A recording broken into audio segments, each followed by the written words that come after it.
सभी का स्वागत है आपके अपने चैनल CSS फन ट्रिक्स पर, जिसमें हम दो चीज़ों की बात करते हैं। एक, किसी भी टॉपिक को कैसे इन डेप्थ समझा जाए विथ क्लैरिटी, जिससे कि वो माइंड में रजिस्टर हो सके, और दूसरा उसके फैक्चुअल पोर्शन को कैसे लंबे टाइम तक याद रखा जाए विद एनी न्यूमेरिक ट्रिक्स। तो आज हम बात करेंगे इंडियन पॉलिटी की और making of constitution.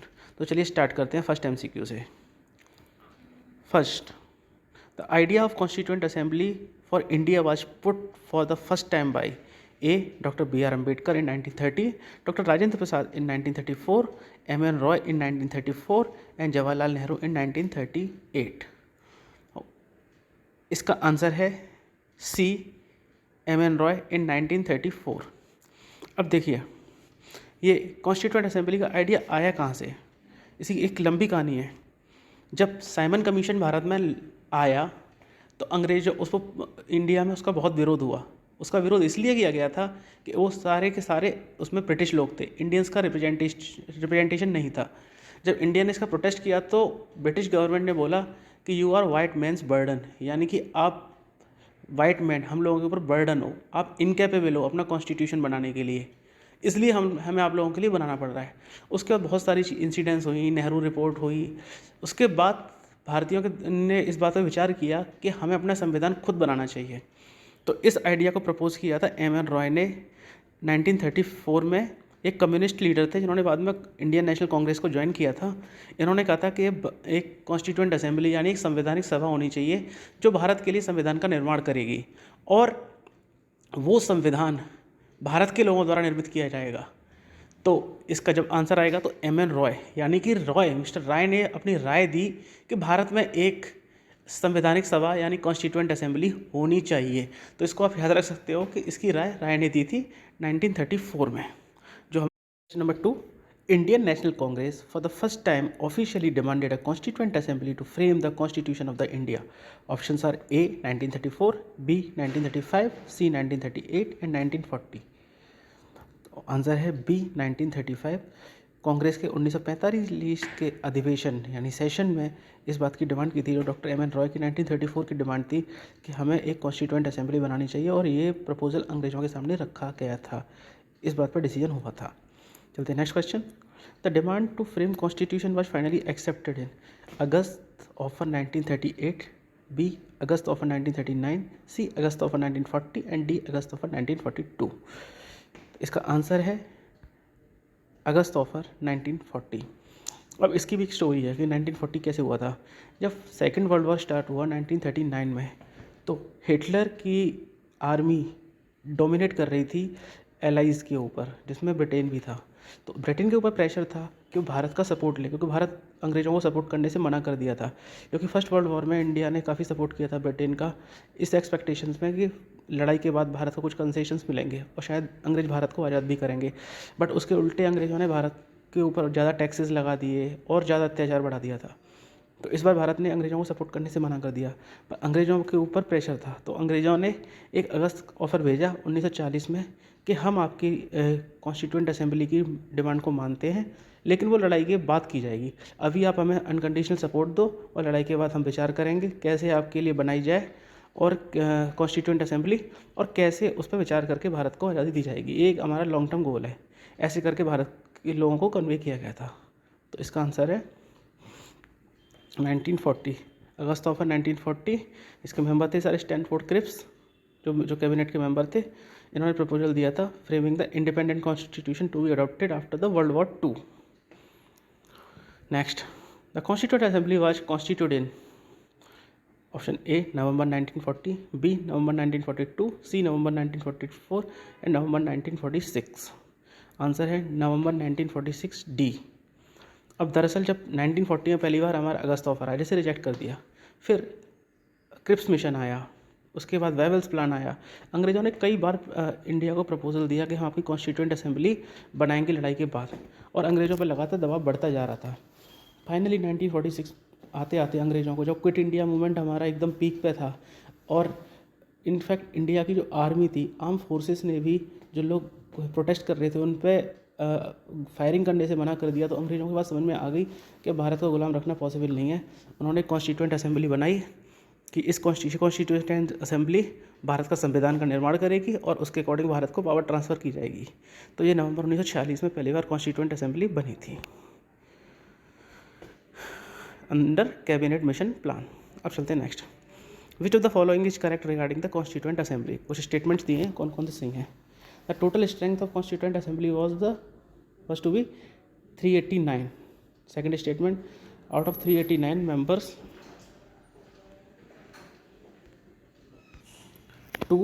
out of 389, 296 seats were to be allotted to British India and 93 seats to be princely states. 3 out of 296, 292 seats from Governor's province and 4 from the Chief Commissioner's province. Fourth, seat allocated to each British province were to be divided among the 3 communities, Muslims, Sikhs and General. Options are A, 1, 2 and 3 only, B, 1 and 3 only, C, 2, 3 and 4 only, and 4 all of the above. So let's examine. तो पहला point है total strength of the constituent assembly was 389। ये बिल्कुल ठीक statement है। Total 389 लोग थे constituent assembly में। Second statement, out of 389, 296 seats were to be allotted to British India and 93 to the princely state. जब अंग्रेज़ों के समय भारत में पूरे भारत पर अंग्रेज़ों का शासन नहीं हुआ करता था। जो क्षेत्र अंग्रेज़ों के कंट्रोल में थे उसको हम बोलते थे ब्रिटिश इंडिया, और कुछ राज्य ऐसे थे जो इंडिपेंडेंट थे, जैसे कि बड़ौदा, त्रावणकोर, तो वो उनको प्रिंसली स्टेट्स बोलते थे। तो जब दोनों थे, संविधान हमें देश का बनाना था, तो 296 सीट्स तो दी गई थी ब्रिटिश इंडिया को और 93 सीट प्रिंसली स्टेट्स को दी गई थी। अब ब्रिटिश जो प्रोविंस थे वो भी 2 तरह के होते थे। उनमें एक तो गवर्नर्स प्रोविंस होते थे जिनका जो रूल करता था गवर्नर, और 4 प्रोविंस थे जो चीफ कमिश्नर्स के प्रोविंस बोलते थे, जो चीफ कमिश्नर के अंडर में आते थे। तो 4 सीट दी गई थी चारों चीफ कमिश्नर्स को, 292 सीट दी गई थी गवर्नर्स प्रोविंस को। Fourth, seats allocated to each British province were to be divided among the 3 communities, Muslim, Sikh and General. उस टाइम पे 2 कम्युनिटीज़ को रिजर्वेशन का बेनिफिट मिलता था, मुस्लिम्स एंड सिख्स। इनका असेंबली में रिप्रेजेंटेशन हुआ करता था, सेपरेट इलेक्टोरेट वाले कॉन्सेप्ट भी था वहाँ पे। तो 3 कैटेगरीज़ के लिए अलग अलग डिवीज़न कर दिया। तो ये स्टेटमेंट भी सही है। तो answer is all of the above. ये इसकी एक्सप्लेनेशन है। ये 389 सीट थी, 296 जो ब्रिटिश के लिए थी, 93 प्रिंसली स्टेट्स की थी, और बहुत सारे प्रोविजंस इसमें दिए हुए हैं, देख सकते हैं लोग। नेक्स्ट है, विच of the following is correct regarding the constituent assembly first meeting. First statement is the constituent assembly held it's first meeting on December 9, 1946. Second, Muslim League boycotted the meeting. Third, the meeting was attended by all the members. And fourth, Dr. Sachidanand Sinha was elected as the temporary president of the assembly. Options are A, 1, 2 and 3 only, B, 2 and 4 only, C, 1, 2 and 4 only, and D, all of the above. तो answer है इसका C, 1, 2 and 4 only। देख लेते हैं। First, the constituent assembly held it's first meeting on 9 दिसंबर 1946। हाँ, constituent assembly की पहली meeting 9 दिसंबर 1946 को हुई थी, जिसके प्रेसिडेंट बनाए गए थे सच्चिदानंद सिन्हा, टेम्परेरी प्रेसिडेंट। उसके बाद इलेक्शन हुआ और 11 दिसंबर की मीटिंग में डॉक्टर राजेंद्र प्रसाद को सर्वसम्मति से परमानेंट अध्यक्ष चुन लिया गया था कॉन्स्टिट्यूएंट असेंबली का। पहला स्टेटमेंट सही है। दूसरा, मुस्लिम लीग बॉयकॉटेड द मीटिंग, ये बिल्कुल ठीक है, मुस्लिम लीग ने मीटिंग का बॉयकॉट किया था। Third, the meeting was attended by all the members, ये गलत है। जब मुस्लिम लीग ने बॉयकॉट कर दिया तो सारे मेंबर्स कैसे अटेंड कर सकते हैं। तो इस तरह के क्वेश्चंस कभी कभी घुमाने के लिए दे सकते हैं। तो इससे आइडिया लगा सकते हैं कि एक पता हो दूसरा अपने आप पता हो जाएगा कि मुस्लिम लीग ने बॉयकॉट किया तो मुस्लिम लीग के मेंबर्स ने तो ज्वाइन किया ही नहीं था मीटिंग को, तो सभी मेंबर्स नहीं कर सकते। And fourth, doctor Sachchidanand Sinha was elected as the temporary president of the assembly, ये भी बिल्कुल ठीक है। तो आंसर हो गया C, 1, 2 and 4। तो इसमें देख सकते हैं कि 211 मेंबर्स ने अटेंड किया था, सभी मेंबर्स ने नहीं किया गया था। Question 7. On 11 December 1946, who was made the permanent president of Assembly? Option A, Dr. Sachidanand Sinha, B, Dr. Rajendra Prasad, C, H.C. Mukherjee, and D, V.T. Krishnamacharya. And the right answer is B, Dr. Rajendra Prasad. इसमें हम देख सकते हैं कि doctor Rajendra प्रसाद को constituent assembly का president चुना गया था और 2 वाइस प्रेसिडेंट चुने गए थे, H.C. Mukherjee and V.T. Krishnamachari. Next question, which of the following is not correct regarding the objective resolution. 1, Jawaharlal Nehru moved the historic objective resolution in the assembly on December 13, 1946. Second, it laid down the fundamental and philosophy of the constitutional structure. The objective resolution later took the form of preamble of Constitution of India. The resolution was adopted by Constituent Assembly on January 26, 1947. तो इसका answer है D. D incorrect है, बाकी सारे सही हैं। अब देख लेते हैं। जब देखो हमारी जो कॉन्स्टिट्यूएंट असेंबली थी 9 दिसंबर को स्टार्ट हुई, 11 दिसंबर को हमने प्रेसिडेंट और वाइस प्रेसिडेंट चुन लिए और 13 दिसंबर को जवाहरलाल नेहरू जी ने ऑब्जेक्टिव रेजोल्यूशन को प्रपोज किया था 13 अगस्त को। ये क्या था? ये फंडामेंटल फिलॉसफी थी, कॉन्स्टिट्यूशनल स्ट्रक्चर कैसा होगा, और यही बाद में जाके प्रेम्बल ऑफ कॉन्स्टिट्यूशन में सबस्यूम हुआ। अब फोर्थ पॉइंट है, the resolution was adopted by constituent assembly on January 26, 1947। नहीं, ये हुआ था हमारा 22 जनवरी 1947 को। चलते हैं आगे। Members of constituent assemblies were all elected, all nominated, partly elected and partly nominated, and D none. And the answer is C, partly elected and partly nominated. अब ये कैसे थे इसकी बात करते हैं। जैसा कि हमने पहले डिस्कस किया कि भारत 3 तरह की कॉन्स्टिट्यूएंसी से बटा हुआ था। एक था ब्रिटिश इंडिया। ब्रिटिश इंडिया में 2 थे जो गवर्नर जनरल के द्वारा रूल होते थे, और दूसरा था जो कमिश्नरीज थी, जो 4 कमिश्नर्स थे। इसके अलावा प्रिंसली स्टेट्स थे। तो जब कॉन्स्टिट्यूएंट असेंबली बनी तो सभी का रिप्रेजेंटेशन चाहिए था, ब्रिटिश इंडिया का भी और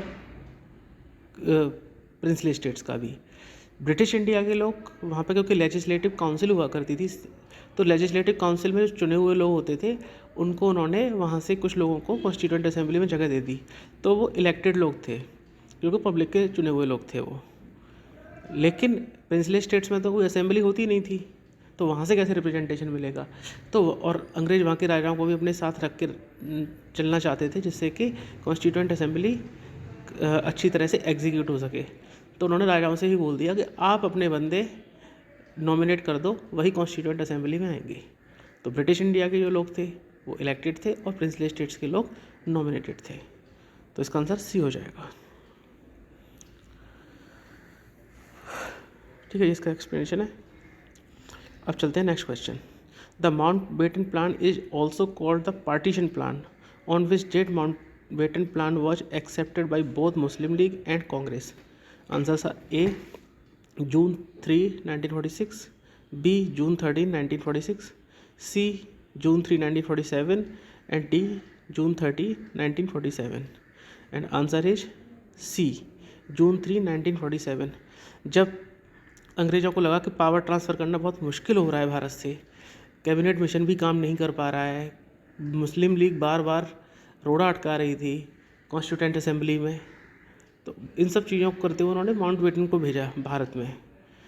माउंटबेटन का ट्रैक रिकॉर्ड था कि उन्होंने जिस भी ऑपरेशन पर भेजा था वो हमेशा सक्सेसफुल रहे थे और रॉयल फैमिली से थे। तो इसका भी एडवांटेज था, क्योंकि भारत के राजा जो थे वो कांग्रेस के जो लोग थे, उस टाइम की कांग्रेस थी, उसके लोगों को अपने बराबर का नहीं समझते थे। वो कहते हम राजा हैं, ये लोग तो पब्लिक के चुने हुए हैं, तो ये रॉयल ब्लड नहीं है, तो उनसे नेगोशिएट भी नहीं करते थे वो। लेकिन माउंटबेटन के आ जाने से ये एडवांटेज मिला, क्योंकि वो खुद भी रॉयल ब्लड थे, तो उनके लिए राजाओं से, भारत के प्रिंसली स्टेट्स थे, उनके साथ नेगोशिएट करना भी आसान था। तो माउंटबेटन प्लान ने आते ही 3 जून को बोल दिया कि भारत का पार्टीशन होगा, मुस्लिम लीग वाला एरिया होगा जिसे पाकिस्तान बोला जाएगा, और जो भारत का होगा उसे भारत बोला जाएगा। 2 हिस्सों में भारत बट जाएगा और ये 15 अगस्त को हो जाएगा। लेकिन उन्होंने डेट को डिक्लेयर कर दिया था, पहले उस डेट को उन्होंने रखा था जून 1948, जिसे बाद में प्रीपोन कर दिया था 15 अगस्त 1947 को। तो कांग्रेस और मुस्लिम लीग ने इस पर एग्री हो गए थे 3 जून 1947।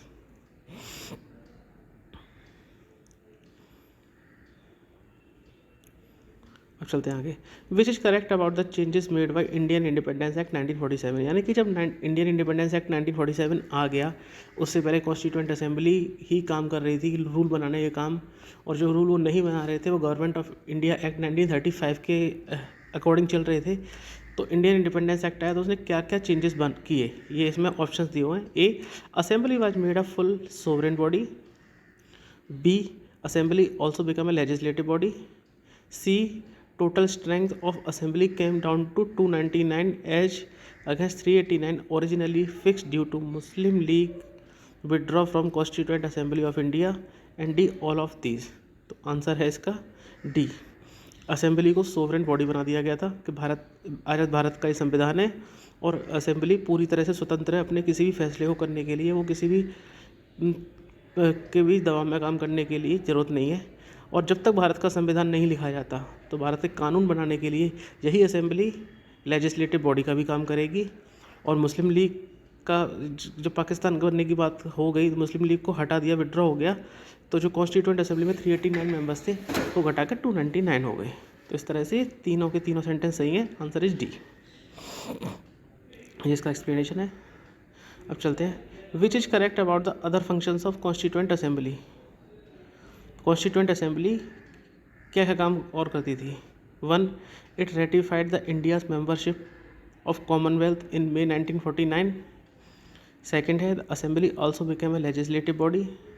3, it adopted the national flag on July 22, 1947। 4th, it adopted the national anthem and national song on January 24, 1950। 5th, it elected Dr. Rajendra Prasad as the first president of India on January 24, 1950। Options are A, 1, 2, 3 and 4, B, 2, 4 and 5, C, 2, 3 and 4 and D, all of these। And answer है D, all of these.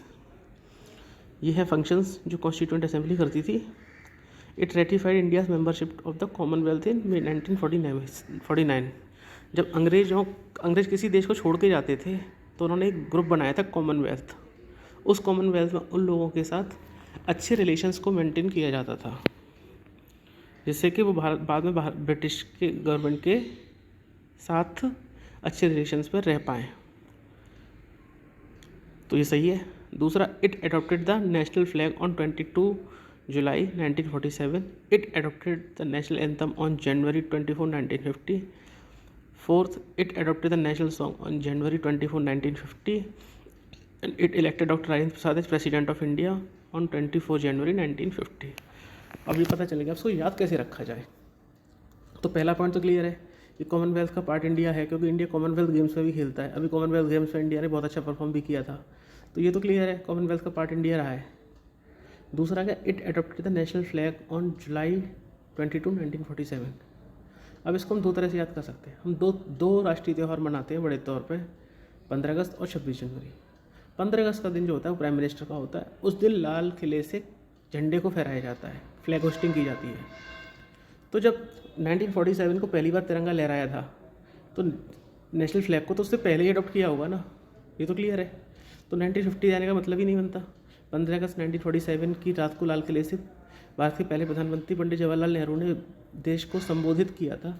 तो इसीलिए किया था ना कि जब भारत के पास अपना फ्लैग था तो इसकी जो डेट रहेगी वो 1947 से पहले रहेगी, और उसमें सिर्फ एक ही डेट आएगी, 22 जुलाई 1947। दूसरा, नेशनल एंथम। नेशनल एंथम कब गाया जाता है? नेशनल एंथम प्रेसिडेंट के लिए होता है। 26 जनवरी का त्यौहार होता है वो हमारा राष्ट्रपति के लिए होता है। राष्ट्रपति गैलेंट्री अवार्ड देते हैं और सभी सेनाएं उनके सामने अपनी शक्ति का प्रदर्शन करती हैं। सब कुछ प्रेसिडेंट के लिए होता है। तो उसी दिन नेशनल एंथम भी नेशनल एंथम भी गाया जाता है।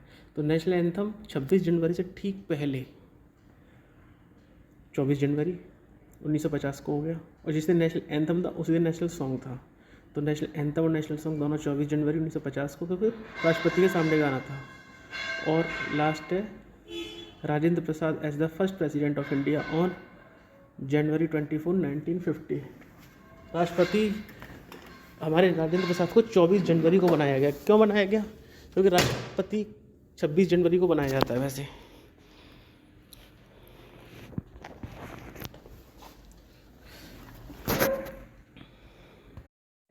सी partly elected and partly nominated. अब ये कैसे थे इसकी बात करते हैं। जैसा कि हमने पहले डिस्कस किया कि भारत 3 तरह की कॉन्स्टिट्यूएंसी से बटा हुआ था। एक था ब्रिटिश इंडिया, ब्रिटिश इंडिया में 2 थे जो गवर्नर जनरल के द्वारा रूल होते थे, और दूसरा था जो कमिश्नरीज थी, जो 4 कमिश्नर्स थे। इसके अलावा प्रिंसली स्टेट्स थे। तो जब कॉन्स्टिट्यूएंट असेंबली बनी तो सभी का रिप्रेजेंटेशन चाहिए था, ब्रिटिश इंडिया का भी और प्रिंसली स्टेट्स का भी। ब्रिटिश इंडिया के लोग वहाँ पे, क्योंकि लेजिस्लेटिव काउंसिल हुआ करती थी, तो लेजिस्लेटिव काउंसिल में जो चुने हुए लोग होते थे उनको उन्होंने वहाँ से कुछ लोगों को कॉन्स्टिट्यूएंट असेंबली में जगह दे दी।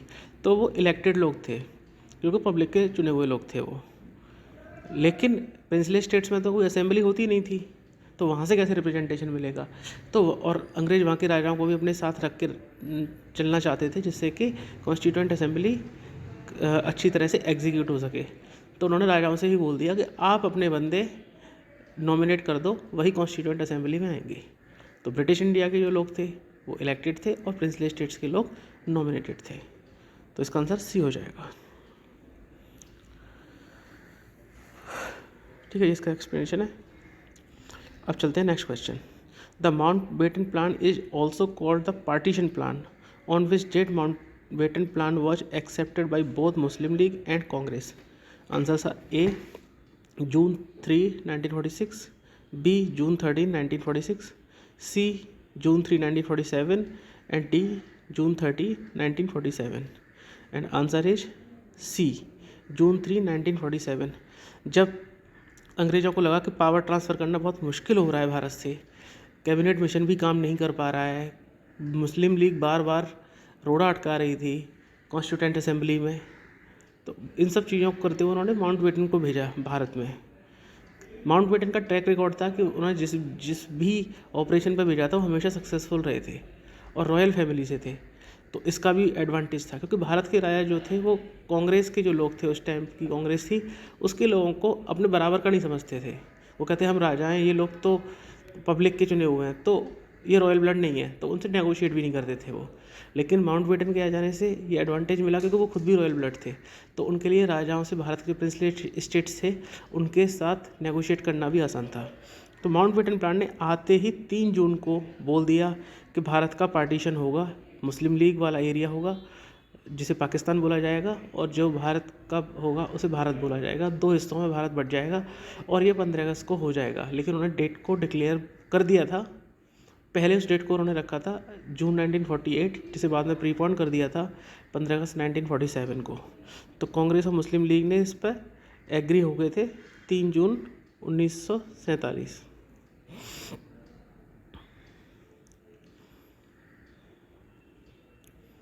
अब चलते हैं आगे। विच is correct about the changes made by Indian independence act 1947। यानी कि जब इंडियन इंडिपेंडेंस एक्ट 1947 आ गया, उससे पहले कॉन्स्टिट्यूएंट असेंबली ही काम कर रही थी रूल बनाने के काम, और जो रूल वो नहीं बना रहे थे वो गवर्नमेंट ऑफ इंडिया एक्ट 1935 के अकॉर्डिंग चल रहे थे। तो इंडियन इंडिपेंडेंस एक्ट आया तो उसने क्या क्या चेंजेस किए, ये इसमें ऑप्शंस दिए हुए हैं। A, assembly was made a full sovereign body. B, assembly also become a legislative body. C, total strength of assembly came down to 299 as against 389 originally fixed due to Muslim League withdraw from Constituent Assembly of India and D all of these। तो answer है इसका D. Assembly को sovereign body बना दिया गया था कि आज़ाद भारत का ही संविधान है और असेंबली पूरी तरह से स्वतंत्र है अपने किसी भी फैसले को करने के लिए, वो किसी भी के भी दबाव में काम करने के लिए ज़रूरत नहीं है। और जब तक भारत का संविधान नहीं लिखा जाता तो भारत के कानून बनाने के लिए यही असेंबली लेजिस्लेटिव बॉडी का भी काम करेगी। और मुस्लिम लीग का जब पाकिस्तान बनने की बात हो गई तो मुस्लिम लीग को हटा दिया, विड्रॉ हो गया, तो जो कॉन्स्टिट्यूएंट असेंबली में 389 मेंबर्स थे वो घटाकर 299 हो गए। तो इस तरह से तीनों के तीनों सेंटेंस सही हैं, आंसर इज डी। ये इसका एक्सप्लेनेशन है। अब चलते हैं। Which is correct about the other functions of constituent assembly. Constituent assembly क्या क्या काम और करती थी। 1, it ratified the India's membership of Commonwealth in May 1949। Second है, the assembly also became a legislative body. 3, it adopted the national flag on July 22, 1947।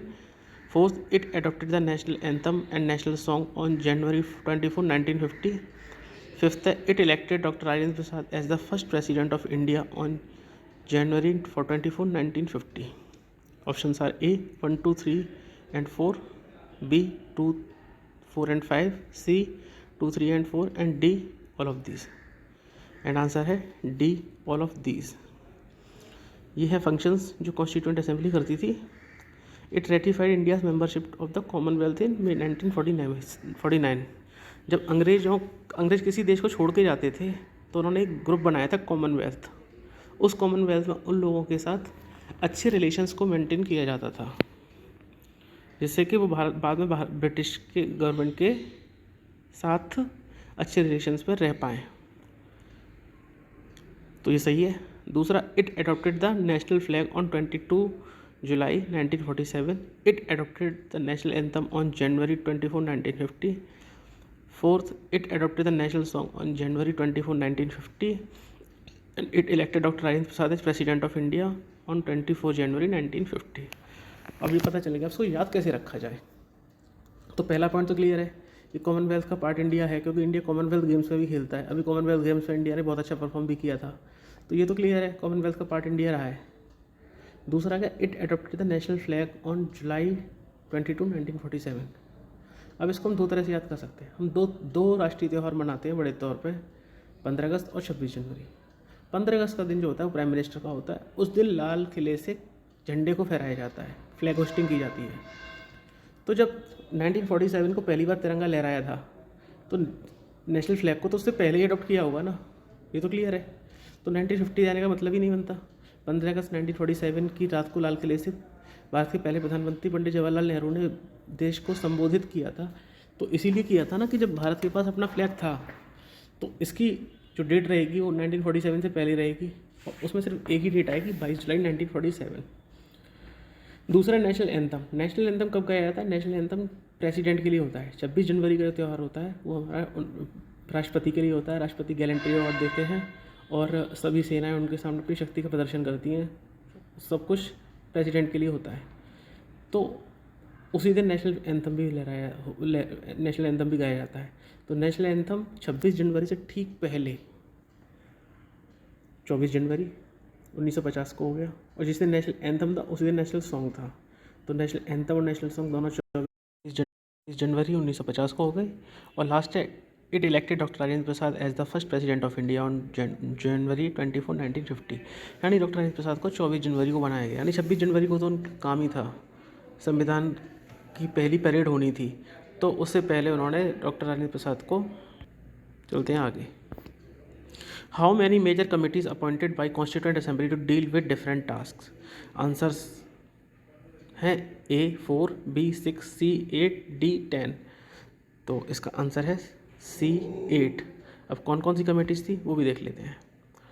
अब 8 committees थी, और ये 8 कमिटीज़ एग्ज़ाम में आती हैं अलग अलग तरीके से।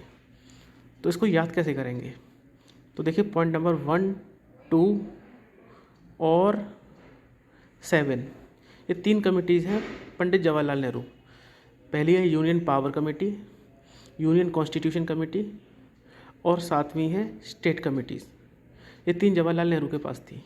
तो कैसे रखेंगे? जवाहरलाल नेहरू के पास सारी पावर थी, भारत के पहले प्रधानमंत्री थे, तो पावर कमेटी उनके पास रहेगी। पूरा कॉन्स्टिट्यूशन उनके देख रेख में ही तैयार किया जा रहा था, और ऑब्जेक्टिव रेजोल्यूशन भी वही लेकर आए थे, तो कॉन्स्टिट्यूशन कमेटी भी उनकी हो गई। अब प्रोविंशियल कमेटी, प्रोविंसेस को सबको मिलाने का काम किसका था? सरदार पटेल का। तो सरदार पटेल को प्रोविंशियल कॉन्स्टिट्यूशन कमेटी दे दी गई थी 3 नंबर पे। तो जवाहरलाल नेहरू ने कहा कि आपको प्रोविंशियल कमेटी दे दी, तो मैं स्टेट कमेटी ले लेता हूँ। दोनों के बीच में एक एक टाइप की कमेटी होगी, दोनों सिमिलर कमेटीज़ थी। तो provincial committee Sardar Patel, state committee Jawaharlal Nehru. तो ऐसे 4 कमेटी तैयार हो गई। अब ड्राफ्टिंग कमेटी की बात होगी तो सबको पता है, पूरा भारत जानता है, डॉक्टर B.R. अम्बेडकर जिन्होंने ड्राफ्ट किया, संविधान का तैयार किया था। तो ये भी हो गया। अब आते हैं 6ठे नंबर पर, rules and procedure committee, doctor Rajendra Prasad. और इसके अलावा 8 नंबर पर steering committee, doctor Rajendra Prasad. अब इसको कैसे याद रखोगे? 6 नंबर पर रूल्स एंड प्रोसीजर। एक तरीका तो याद रखने का ये है कि R से राजेंद्र प्रसाद और R से रूल्स, तो आप ऐसे याद रख सकते हो, रूल्स वाले राजेंद्र प्रसाद। है कि वो कॉन्स्टिट्यूएंट असेंबली के पहले अध्यक्ष थे, पहले प्रेसिडेंट थे। तो जो पहला प्रेसिडेंट होगा वही स्टीयरिंग संभालेगा। असेंबली की स्टीयरिंग किसके हाथ में होगी? जो अध्यक्ष होगा। तो प्रेसिडेंट थे तो स्टीयरिंग भी संभाल रहे थे। दूसरा, रूल्स कौन बनाएगा? रूल्स भी वही बनाएगा जिसके हाथ में कमांड होगी। तो उन्होंने रूल्स भी बनाए। तो rules and procedure committee Rajendra Prasad और स्टीयरिंग कमेटी राजेंद्र प्रसाद ऐसे याद किए जा सकते हैं कि वो पहले अध्यक्ष थे, तो उससे हम रिलेट कर सकते हैं। तो वो स्टीयरिंग भी संभालेंगे और रूल्स भी बनाएंगे। बाकी आर से राजेंद्र प्रसाद और आर से रूल्स एंड प्रोसीजर कमेटी, तो हम तो ऐसे भी याद रख सकते हैं। तो अब इस तरह से हमारी ये हो गई। अब बसती advisory committee on fundamental rights, minority, tribal and excluded area. तो ये जो बचे हुए थे, इन सबको सरदार पटेल ने कहा कि मैं ले लेता हूँ। वैसे भी सरदार पटेल ने जब प्रोविंशियल कमेटी ली थी तो जवाहरलाल नेहरू का मैं स्टेट कमेटी लेता हूँ। तो सरदार पटेल ने इस बार बोला कि आपने ऑब्जेक्टिव रेजोल्यूशन को पास कराया था, तो फंडामेंटल राइट्स को मैं ले लेता हूँ। माइनॉरिटी, ट्राइबल एरिया और अदर एक्सक्लूडेड जो भी एरिया थे वो सब उसी में शामिल थे। Which committee was headed by doctor Rajendra Prasad? यानी कि कौन कौन सी कमेटी जिनमें से डॉक्टर राजेंद्र प्रसाद हेड थे? 1 advisory committee on fundamental rights, 2 steering committee, 3 rules and procedure committee and D state committee. Options are A 1 only, B 3 and 4 only, C 2 and 3 only and D 4 only. तो हमने याद किया कि doctor Rajendra प्रसाद अध्यक्ष थे constituent assembly के, तो उन्होंने स्टीयरिंग संभाल रखी थी और रूल्स एंड प्रोसीजर भी बनाए थे उन्होंने। तो 2 कमेटी उनकी थी। इसके अलावा आर से रूल्स एंड आर से राजेंद्र प्रसाद। तो आंसर हो जाएगा C 2 and 3। चलते हैं आगे। ये ड्राफ्टिंग कमेटीज़ के मेंबर का नाम है। इसमें डॉक्टर अंबेडकर के अलावा Gopalaswami Ayyangar, Alladi Krishnaswami Ayyar, doctor K M Munshi, Syed Mohammad Saadulla, N Madhava Rao और टी कृष्णचारी थे। अब आते हैं next question. Who was the chairman of drafting committee? A doctor B R Ambedkar, B Gopalaswami Ayyangar, C doctor K M Munshi and D Syed Mohammad Saadulla. तो अब तो क्लियर हो ही गया होगा सभी को कि इसका ऑप्शन क्या होगा। Of course A doctor B R Ambedkar. चलते हैं next question. Who was the first speaker of Lok Sabha? A B N Rao, B G V Mavalankar, C Rajkumari Amrit Kaur and D Liaquat Ali Khan. तो पहले हमारे अध्यक्ष लोकसभा के जो स्पीकर थे वो थे जी वी मावलंकर। ये थे हमारे पहले लोकसभा स्पीकर और ये प्रेसिडेंट रहे थे 1946 से 47 तक सेंट्रल लेजिस्लेटिव असेंबली के, और उसके बाद स्पीकर बन गए थे। चलते हैं आगे। Who was elected as constitutional adviser? Option A H C Mukherjee, B B N Rao, C Sachchidananda Sinha and D Sardar Patel. तो इसका आंसर है बी बी एन राव। अब करते हैं, हमने पहले याद किया था प्रेसिडेंट कौन थे, वाइस प्रेसिडेंट कौन थे और कॉन्स्टिट्यूशनल एडवाइज़र कौन थे। इन तीनों हमेशा कन्फ्यूजन रहेगा, तो इसके लिए हम एक ट्रिक याद कर लेते हैं। पहले प्रेसिडेंट, फिर वाइस प्रेसिडेंट और फिर कॉन्स्टिट्यूशनल एडवाइज़र, ऑर्डर में लगाते हैं। प्रेसिडेंट से डॉक्टर राजेंद्र प्रसाद यानी प्र से याद करते हैं। Vice president H C Mukherjee को मुख से याद करते हैं यानी प्रमुख, और कृष्णमाचारी को याद करते हैं कृष्ण से, और राव को याद करते हैं राय। तो हमारा निमोनिक्स बनता है प्रमुख कृष्ण की राय, यानी प्रमुख कृष्ण थे। महाभारत की बात याद करते हैं कि प्रमुख कैरेक्टर थे कृष्ण, और उनकी राय से ही महाभारत को पांडवों ने जीता था। तो प्रमुख कृष्ण की राय हम यहाँ भी रखेंगे। यहाँ पे भी हमने कॉन्स्टिट्यूएंट असेंबली बनाकर संविधान लागू करने का महाभारत जीता। प्रमुख कृष्ण की राय, ये कैरेक्टर थे इसके। तो प्र से प्रसाद यानी राजेंद्र प्रसाद, मुख से मुखर्जी यानी एच सी मुखर्जी, कृष्ण से कृष्णाचारी और राय से बी एन राव। तो अब सभी को याद हो जाना चाहिए। अगले चलते हैं। Which of the following was not a member of the constituent assembly? A doctor B R Ambedkar, B H C Mukherjee, C Mahatma Gandhi and D doctor सच्चिदानंद सिन्हा। इसका राइट आंसर है सी एम के गांधी। एम के गांधी और जिन्ना दोनों ही कॉन्स्टिट्यूएंट असेंबली में शामिल नहीं हुए थे, तो ये बात याद रखना, ये एक फैक्ट है। नेक्स्ट चलते हैं।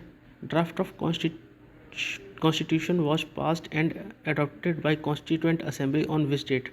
Option A November 24, 1949, B 26 November 1949, C November 24, 1947 and D 26 November 1947। तो हमें याद रखना है कि हमारा संविधान लागू कब हुआ था? 26 जनवरी। उससे पहले ही बना के रख लिया होगा, तो थोड़ा बहुत पहले ही बना होगा। तो सी और डी तो वैसे ही एलिमिनेट हो जाते हैं, 1947 में क्यों बना के रखेंगे उनको, और फिर इतना टाइम क्यों लगाएंगे। अब 26 जनवरी 1950 हमने क्यों रखा था कि 26 जनवरी को हमने पहला स्वाधीनता दिवस मनाया था 1930 में, जब भारत ने खुद को पूर्ण स्वराज की मांग की थी और रावी नदी के किनारे पर हमने भारत का झंडा लहराया था। तो 26 जनवरी के दिन के लिए हमने रिजर्व रखा, पहले बन गया था कि 26 जनवरी को, क्योंकि हमारा पहला स्वतंत्रता दिवस मनाया गया था आज से 20 साल पहले, तो हम उसी शुभ दिन पर अपना संविधान लागू करेंगे। तो उससे कुछ दिन पहले ही बन गया था। तो बचते हैं दो, 24 नवंबर 1949 और 26 नवंबर 1949। तो याद रखना 26 नवंबर 1949 को संविधान लागू हुआ था। डेट को कन्फ्यूजन ना हो 24 से 26, तो याद रखें तो 26/11 26 नवंबर को हमारे यहाँ पे ताज होटल पे हमला हुआ था। तो वही डेट है संविधान तैयार होने की भी, एडॉप्ट किया था और लागू हुआ था 1950 से। चलते हैं आगे। The constitution adopted on 26 November 1949 contained a preamble, 396 articles and 6 schedules.